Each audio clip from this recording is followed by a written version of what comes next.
Hey everybody, a long time no see. Here I am at my storefront after hours.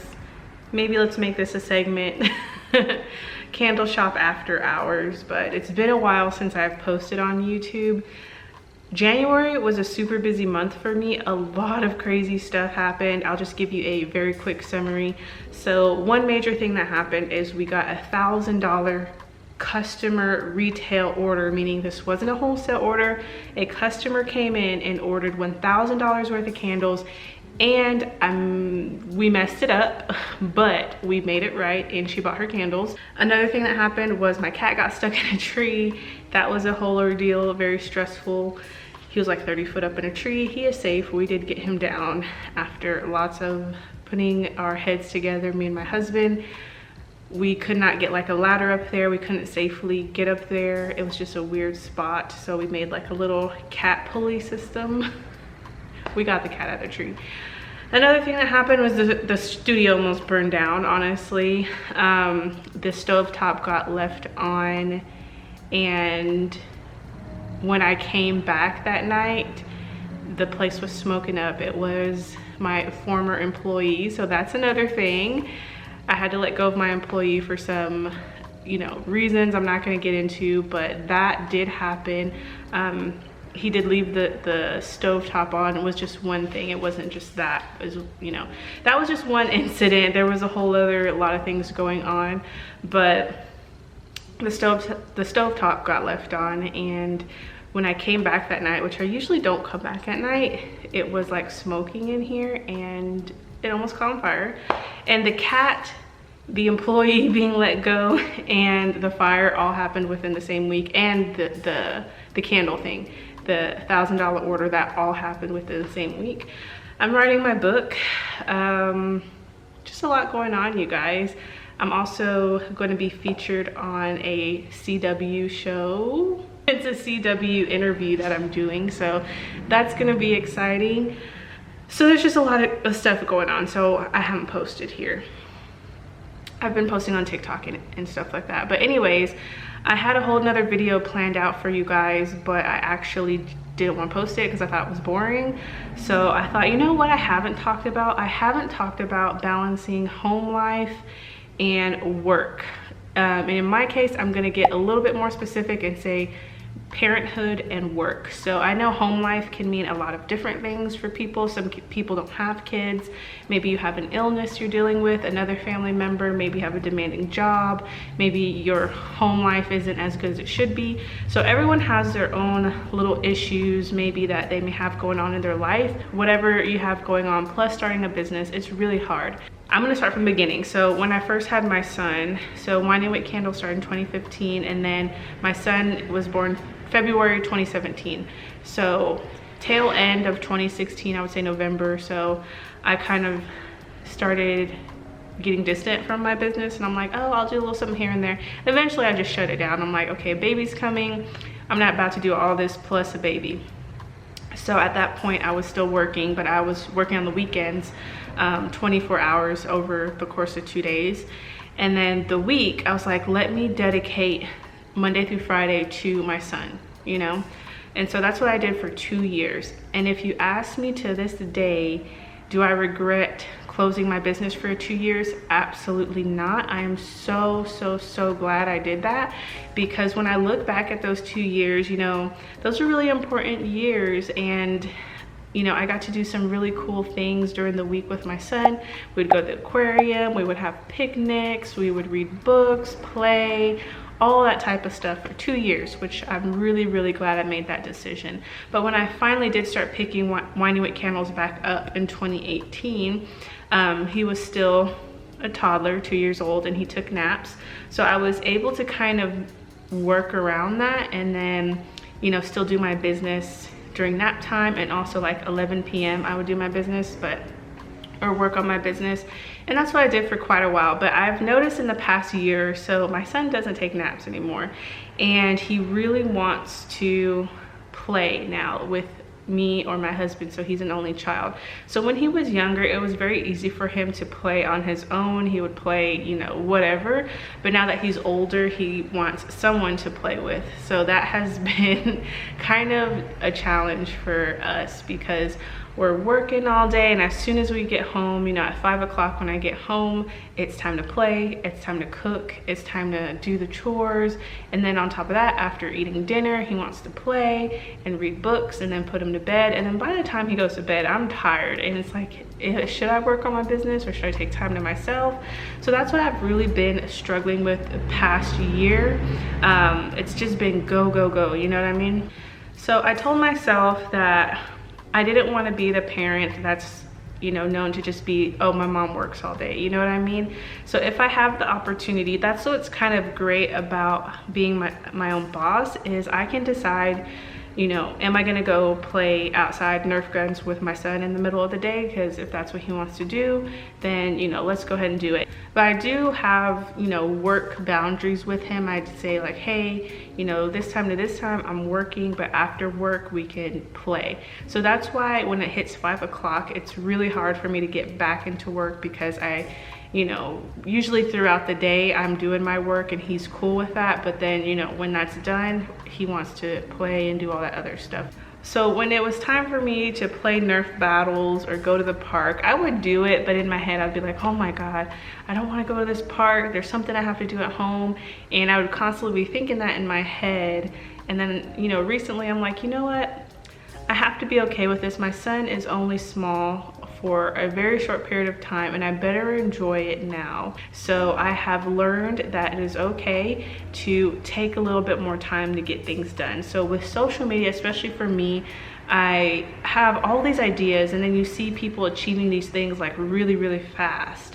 And I have all these ideas laid out and I want to get to them. Just like, I want to do this, this, this, this, and this. But I really just don't have the time to knock those things out, because I have other responsibilities to take care of.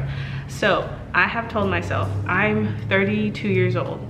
I have so much more time to achieve these goals. I don't have to get all these things done within the next 3 years. I have come to terms that I'm gonna take longer to get things done, and I'm okay with that. You know, maybe when he gets a little bit older and he wants to do his own thing, when he's like 10, 11 years old, I'll be able to, you know, dedicate more time to my business, but I definitely don't want to regret not spending time with him. You know, we're only on this earth once, and you know, you have your kids, and I'm only gonna have one child. I think that's all I can handle. And I don't want to just be working. It's like, working for what? You know what I mean? So as long as I'm able to keep things going slow and steady, I'd rather do it that way. So I'm also able to kind of, you know, be with my son and dedicate time every day to being with my son until he eventually says he wants to do his own thing. So another thing that I'm doing to kind of help work-life balance is be more strategic with how I grow my business. Showing up on social media is very, very difficult, especially with all the different social media out there. Like making a YouTube video a week, especially if it's like a vlog, because I tend to do more vlogs, that's a lot of work. I definitely couldn't do that every week with having to be with my son as well. You know, he comes to work with me here at the shop, so having to, you know, take care of my son, do this work, plus do a video every week, I just can't do that. So eventually, I think, you know, for me personally, I would love to grow my business without having to be reliant on social media. I think I've done a pretty good job at that so far. So if, let's say, YouTube and Instagram went away, would I still be able to survive? So those are the things I asked myself, like, if YouTube went away tomorrow, would I be able to survive? And I would say yes, I honestly would be able to survive. I don't really rely on YouTube income. So how I would be able to survive without social media is, number one, through my email list. I have over 19,000 subscribers on there, so I could connect with people, which you guys know I've been really bad with email, but I started a newsletter called The Monthly Flame. It's just a candle business and like candle and small business newsletter. So I'll have like a topic. I think the topic last month was wholesale, and then I'll have like candle tips and things like that in there. So So I'm just utilizing my email list to connect with the people who really, want to hear from me. And also with wholesale. Wholesale is another thing I'm really working towards. I have been getting quite a bit of orders from fair.com. So this year I'm going to be dedicating a lot more time to improving wholesale, improving the wholesale experience, because wholesale doesn't require you to be on TikTok or whatever. Like all of this products, which you can't see the products, but all of the products that I bought in my store, I've purchased over $10,000 of inventory for my store. Never did I click on any of these people's Instagram or TikTok. All I did was I browsed on Fair. If they had an about me, if they had, they didn't even have to have ratings. Like I bought from some people who were new, who didn't have ratings, but if they had an about me, if they told their story, if I was interested in what they were selling, then I bought it for my shop. So that goes to show that you don't have to have a social media platform, especially with wholesale, to grow. So other things I've been working on to kind of step away from being super reliant on social media is press. So I did another event with Macy's, and again I'm doing that talk show on CW. So I've been also I'm being featured in a magazine next month, or I'll keep you guys updated on that, but I've gotten a feature in a magazine for my candles. So working on more press opportunities can get me seen by bigger eyes I guess, not necessarily having to constantly post content. And especially with the book also that I'm working on, so that's going to be a published book that can be in bookstores, libraries, all sorts of cool stuff. Joining Chamber of Commerce. So I've joined one different chamber. So I've joined one chamber for my city, and I'm actively looking around at different chambers that kind of resonate with me to join. There's one in Dallas that I'm thinking about joining.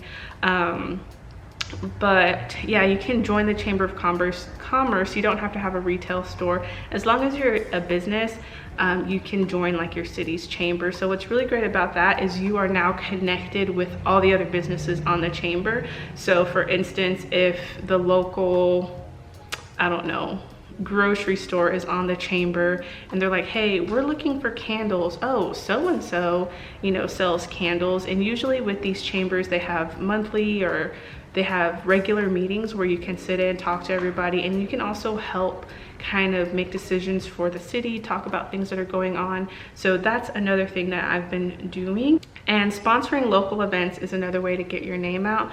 I've recently sponsored the local dance studio, like the kids dance studio. So one of their upcoming performances, Winding with Candles, is going to be in their brochure and then on a banner and all of that good stuff. I'm probably going to sponsor some other little events around the city as well. And that just gets your name out there. Eventually, one thing I would really like to work towards is trade shows. Now, if you don't know what a trade show is, it's very expensive to attend a trade show, but this is how you get your products into stores around the globe or country. So many big box stores tend to like visit trade shows. So that's one thing, that's a goal I'm working towards. I'm not there yet, but eventually when I get my products all together, I would love to attend a trade show. Another thing that I have come to terms with is it's okay to not grow like financially year over year. So what I'm talking about is I don't think you literally have to one-up yourself every year. So one year you may have a really good year, the next year may not be as good. So for me, last year wasn't as good because I was busy. I had just moved to my new house. I, spontaneously got this storefront. Now I had to learn how to run a storefront.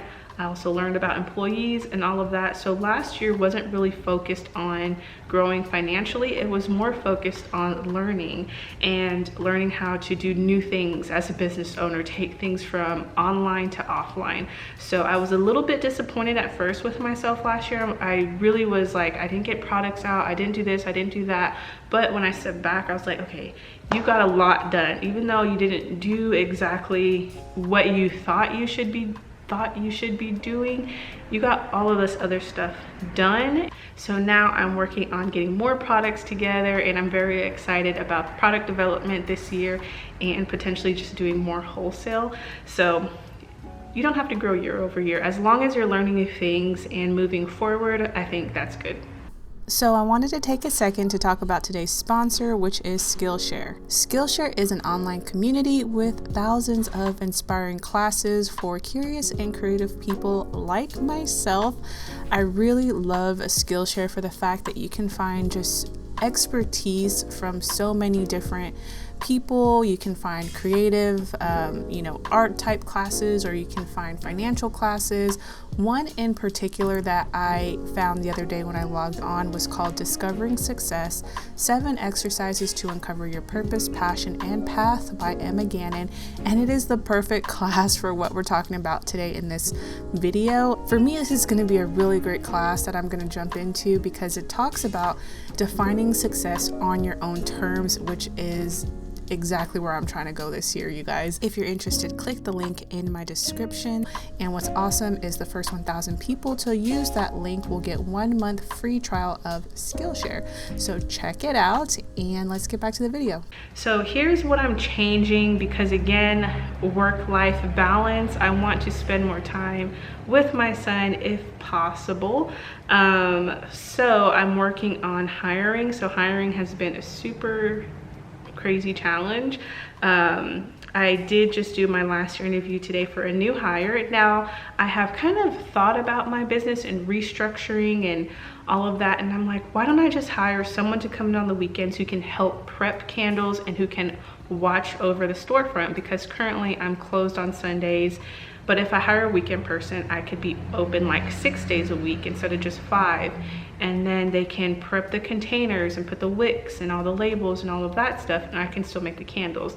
I think for me to hire a candle maker, I really have to vet the person so that the quality can stay the same. And it does take on average about 3 months for me to teach someone how to make candles the way that we make them here. Now I know as the store and the business grows, that's not realistic. I was watching a little interview about Mrs. Fields cookies, and she was very young. She was like 26 years old with 90 store locations, and she said it herself, you know, like as your business grows, things are going to change. You're not going to be able to still do what she didn't say this, but from what I got from the interview, you're not going to be able to still do what you did when you were a small business, if that makes sense. But since I'm still small, I want to make sure the quality is as good as if I made the candles myself. But I know as time goes on, that might change. So at this moment in time, I'm not hiring a candle maker because I just don't have the time to train for that. But I am going to be hiring a weekend person. So I think I know who I'm going to hire. I just had all of my interviews, so hopefully that goes well. All right, so another thing I learned is asking for help. So when I went to my Macy's event yesterday, I connected with another business, and I'm going to put her Instagram here. She's a jewelry seller, and we were talking about being a mom and running a business and how crazy difficult it can be juggling all of that. It's really helpful if you have a supportive partner. So my husband is super supportive. He knows, like, you know, sometimes I'm not good at vocalizing, so I don't say I need help, but he kind of will be like, okay, what can I do? Do you need me to make candles or whatever? So as I'm filming this, he's actually, you know, at home playing video games with my son, and the studio is a mess in the back.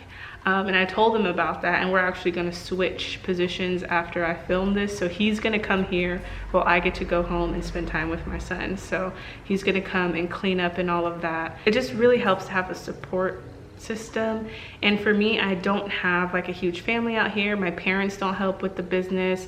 I literally don't have anyone besides my husband helping me. So if you have friends that can help you, and even you can make like business friends, you know, that can help you, and maybe you need mental help or just someone to kind of, you know, chat about business or vent, who knows what you're talking about. So finding some type of help may really increase productivity and decrease burnout. Speaking of burnout, last year I went through burnout, and it lasted me probably several months, and I'm still feeling the effects of it, honestly. And I never really understood what burnout was until I became a content creator and entrepreneur myself, and it definitely creeps up on you. My symptoms are lack of motivation. I get extra sleepy. I usually don't take naps, but if I start taking naps, I know something's wrong. So with burnout, I get extra sleepy. I don't have any ideas. I don't post, as much content as I like. I don't feel satisfied with my work. I feel unfulfilled. I feel like, what the heck am I doing with everything? So those are kind of my symptoms, and it takes me a long time to get out of it. And physical symptoms for me are like weight gain, because I just like eat or something. So I have gone through burnout, I think about twice since starting this business. My last time was probably kind of the longest stretch.